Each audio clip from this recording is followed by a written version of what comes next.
امروز روز تولدمه، روز تولد شمسیمه، هنوز روز تولد میلادی نیست. دارم میرم موهامو کوتاه کنم، این بیفورشه، بعدش هم نشونتون میدم. فردا هم مهمون دارم، خیلی خوشحالم و قراره که این 2 روز همراه من باشید. ببینید هوا چقدر خوبه واسه این موقع سال. این خیلی هوای گرمیه تو مونترال، اصلا آفتابیه، گرمه، عالیه واقعا. تادا! موهام ببینید چه خوشگل شد، خیلی خوشحالم. فرش کات. بچه‌ها جون، آرایشگری که میرم که خانم ایرانیه، انقدرم خانم مهربونیه، انقدر خانم مهربونیه. همیشه میریم اونجا صحبت میکنیم، موزیک میذاره، قشنگ خوش میگذره بهم. اون یه ساعتی که اونجا هم خیلی تایم خوبی دارم. بعدش هم از موهام خوشحالم، هم معاشرت همو کردم. بعد کلا مدل خانومه یه طوریه که من خیلی یاد خالم میندازه. قشنگ اینجوریام که وای حس میکنم دارم با خالم حرف میزنم. خیلی کلا با میل و علاقه میرم پیشش، میدونید. و الان خوشحالم.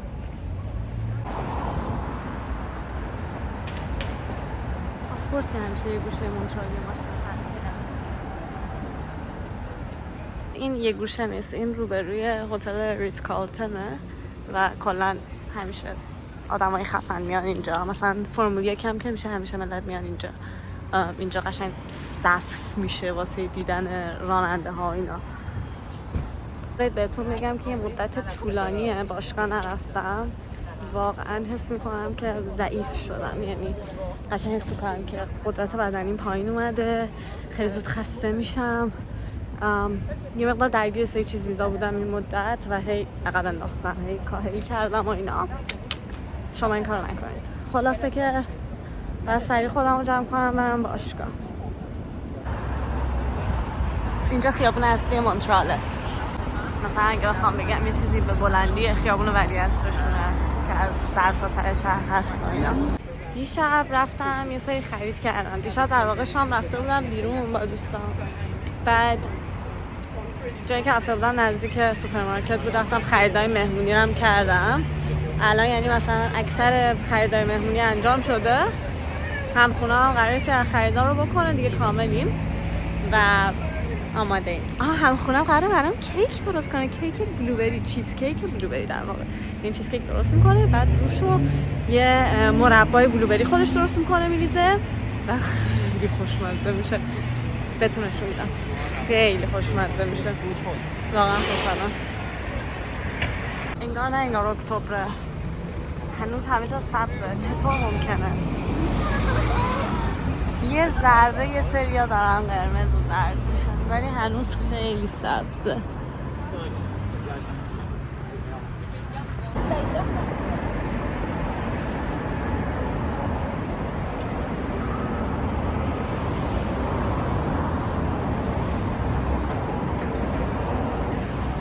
امروز مناسبت تولدم لباس خوشگل پوشیدم.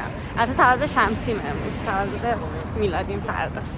اما خیلی خوشحالم. کلا روز تولدمو من خیلی دوست دارم. یعنی ببینید یه حالتیه، بعضی سالا خیلی دوستش دارم و بعضی سالا واقعا ناراحتم میکنم. مثلا موقعی که داشت 24 سالم میشد واقعا ناراحت شدم به خاطرش. یعنی اصلا دچار بحران اگزیستانسیال شده بودم که مثلا چرا انقدر دارم بزرگ میشم، چرا دارم پیر میشم. برای 24 انقدر سخت بود که الان واسه 26 ببخشید 25 ناکن آردی من تو 26 ام، واسه 25 خیلی اوکی‌ام. یعنی اینجوری هم که it's cool, it's fine, we're good. ولی پارسال خیلی سخت بود. نمیدونم اصلا چیه درباره این 24 که انقدر سخت بود.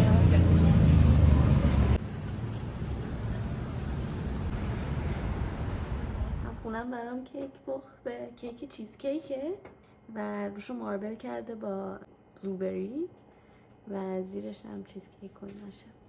خیلی به نظر هیجان انگیز میاد. بعد روشم مربای هم بلوبری رو میریزم. یه کیک دیگه هم داره درست میکنه. این البته کاپ کیکه، قراره کاپ کیک ویگن باشه برای مهمونایمون که ویگنن. واقعا هم خونم هنرمنده بچه‌ها. Early the next morning.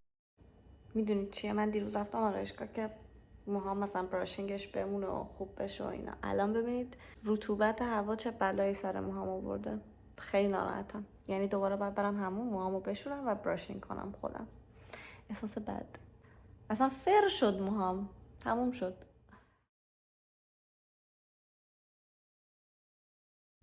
الان من یه میتینگ داشتم، واسه همین داشتم کار میکردم قبلش و اینا. رفتم تو میتینگ، بعد همینجوری داشتیم صحبت میکردیم و اینا. یهو من گفتن که آره ببین یه ددلاینی هست، یه ذره نزدیکه، ولی تو اگر انرژی کافی بذاری میرسی. ددلاین کیه؟ 10 روز دیگه. 10 روز دیگه ددلاینه. من اینجوری بودن که آره ببین حالا 10 روز دیگه ددلاینه، سعی تو بکن. بعد نکته که هست اینه که 3 روز دیگه باید چکیدتو بفرستی اگه میخوای. بعد شما شاید فکر کنید که یه آدم عاقل میگه که آقا من که چیزی ندارم، من چی بفرستم؟ نه. ولی من چی گفتم؟ من گفتم عالیه. من گفتم من میفرستم. عالیه. من تمام تلاشمو میکنم که ما وارد این کنفرانس بشیم. بله 3 روز دیگه. اشکالی نداره، اصلا اشکالی نداره. امشب بهش فکر نمیکنم، ولی از فردا دیگه فقط کار کار کار. هی میخوام برم بیرون چند تا چیز کوچیک بخرم واسه دکور و اینا و قهوه استارباکس روز تولدم هم بگیرم. واقعا نمیفهمم آدم چرا انقدر هیجان زده میشه واسه قهوه تولدش. جوریه که یک روز در سال یه قهوه ویژه داری. خیلی احساس خوبیه. اینگاه بهت کادوی تولد میدن.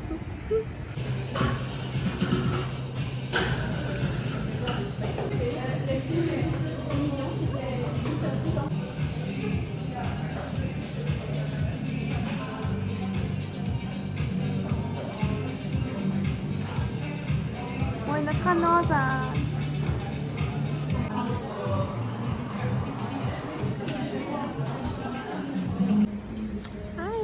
I got my drink. خیلی خوشحالم. نوشیدنی تولدم هم گرفتم. چه روز دلانگیزی بچه‌ها. خیلی خوشحالم روز تولدم تنها اومدم بیرون واسه خودم قدم بزنم، چیزای تولد بخرم. ببینید چه روز دلانگیزیه. هوا خوبه، نه آفتابی زیاد نه ابری زیاد. همین 2 دقیقه پیش آفتاب بود. خیلی خوشحالم. خیلی بامزه بود الان که بچه‌های دانشگاه بهم پیام داد، گفتش که آره من خیلی دوست دارم که 25 سالم بشه که پری فرانتال لوبم کامل بشه، که آدم خیلی دانا و عاقل و اینا باشم. ولی اینطوری هم که ببینید من چقدر دانا و عاقلم. از این به بعد فقط کسایی به من پیام بدن که پری فرانتال لوبشون کامل شده لطفا. مرسی.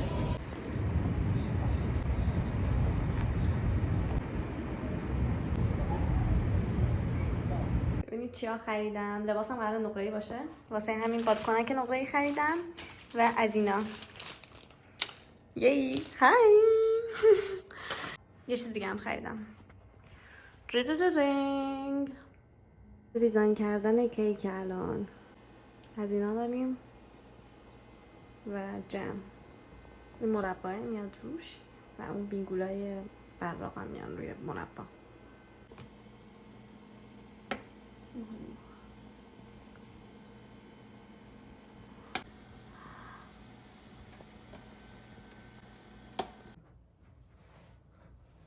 میخوام موهامو الان درست کنم.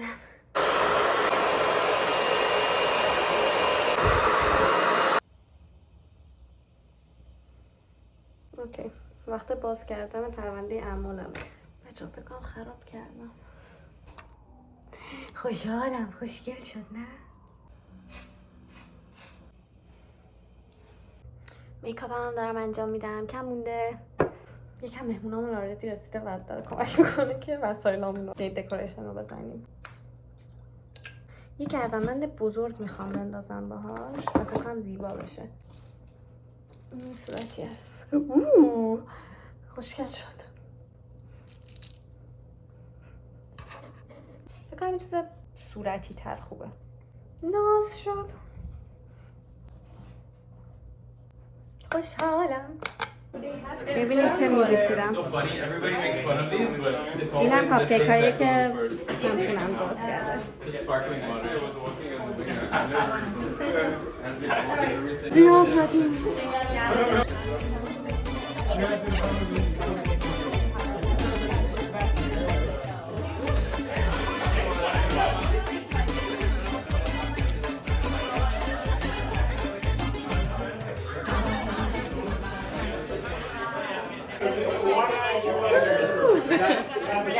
Everything is prepared. Everything is awesome. Almost prepared. Yay! Frosting on these, so these ones will look prettier. No, they look so pretty. Just for موهیتو درست کردن. عشق صفا. what is that? If you try to make friends in high school by baking goods, then you can be good at baking too. I got this for Thomas's thing, but Sorry, what? Sophia is so talented. I am Sophia's number one. The artist.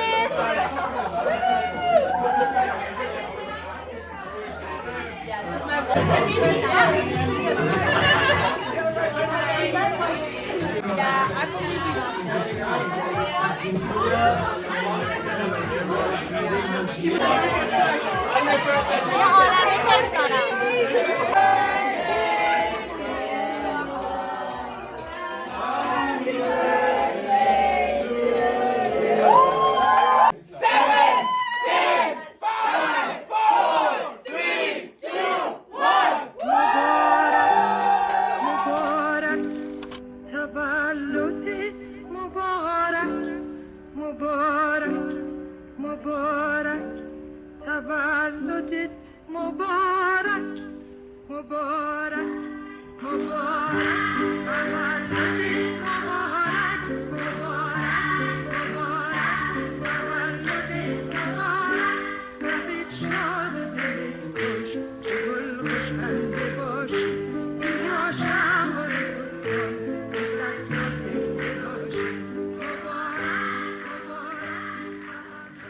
سلام، امروز فردای مهمونیه.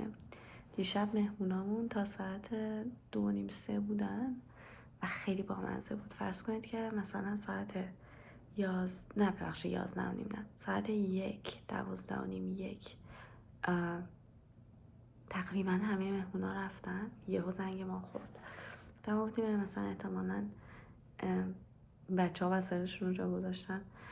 و من رفتم سریع لیست مهمونا رو نگاه کردم، گفتم این فلانی ها نیومدن، احتمالاً اینا دیر میرن مهمونی. در رو باز کردیم فلانی ها اومدن. فکر کنید کلا مثلا 3 تا مهمون موندن و یهو مثلا 3 نفر دیگه هم اضافه شدن و ما اینجوری بودیم که شت، مثلا خیلی بد بود. ولی خوش گذشت، یعنی آدمای نزدیکتری بودن. همینجوری نشستیم حرف زدیم، صحبت کردیم و اینا. خوراکی زیاد نمونده بود براشون ولی خیلی بامزه بود کلا. اینجا هم خیلی نامرتبه، یعنی انقدر نامرتبه که نمیتونم بهتون نشون بدم. اینجوری کیسه های بزرگ زباله است که باید بره بیرون، جاروبرقی باید بکشم، تی بکشم. ولی در برای مهمونی خیلی خوب بود. آقا من لباس و میکاپم خیلی دوست داشتم، یعنی این لباسه رو من خیلی وقت بود داشتم ولی همش چون کوتاه بود بیرون نمیپوشیدمش. ولی اینجا چون تو خونه خودم بودش خیلی نگرانه این که بیرون برم نبودم، تونستم بپوشمش. مثلا یه شلوارکم داشتم خیالم راحت بود. ولی میکاپ کردم باهاش، میکاپم خیلی دوست داشتم و خیلی بامزه بود. من دیشب همون موقع که چیز بود داشتم میکاپ میکردم، یکی دو تا دخترامون پیام دادن که بچه‌ها مثلا ستینگ اسپری دارین که مثلا میکاپم فیکس بکنم و اینا، چون یادم بود که سال قبل اصلا هیچ میکاپم نموند تا آخر شب.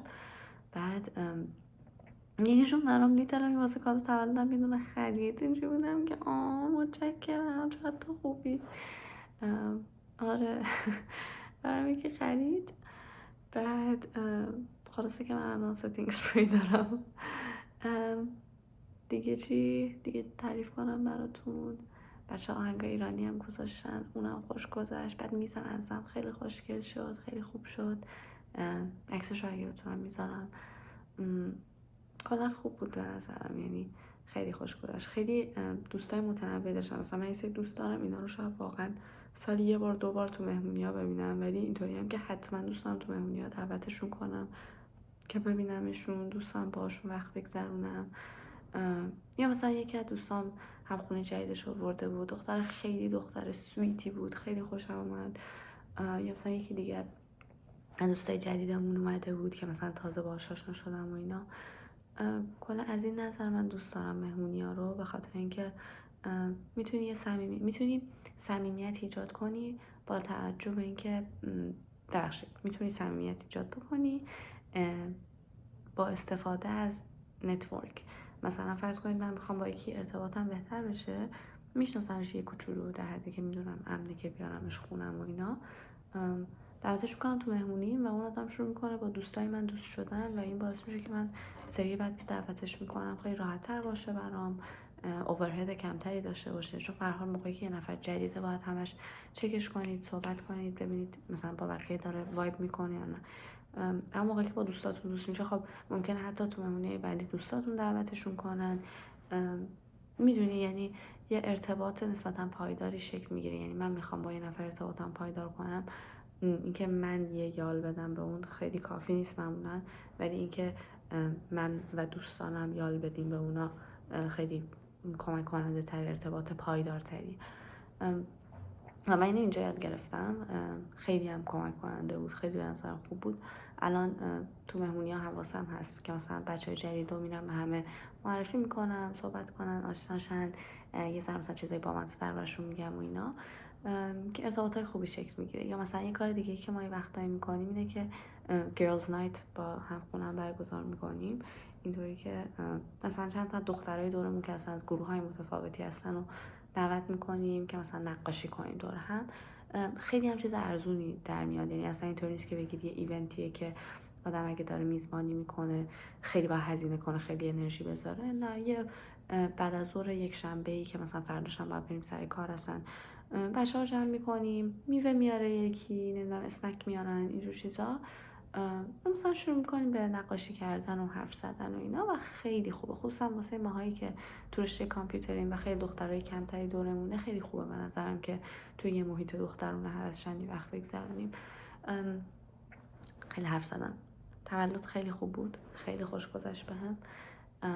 واقعا خوشحالم که 2 سال بعد از مهاجرت در جای قرار دارم که میتونم 40-50 تا مهمون دعوت کنم خونم. خیلی شکرگزارم بابت هم خونم و اینکه انقدر دوست خوبیه برام. خیلی حس میکنم در این لحظه خوشحال هستم. مهمونی خیلی خوب بود. واقعا هیچی به اندازه زمان سپری کردن با آدمای دوست داشتنی منو خوشحال نمیکنه. هم بهم توجه میکردن، خیلی خوب بود. آره دیگه، همین. متشکرم که با من همراه بودید در ولاگ تولد.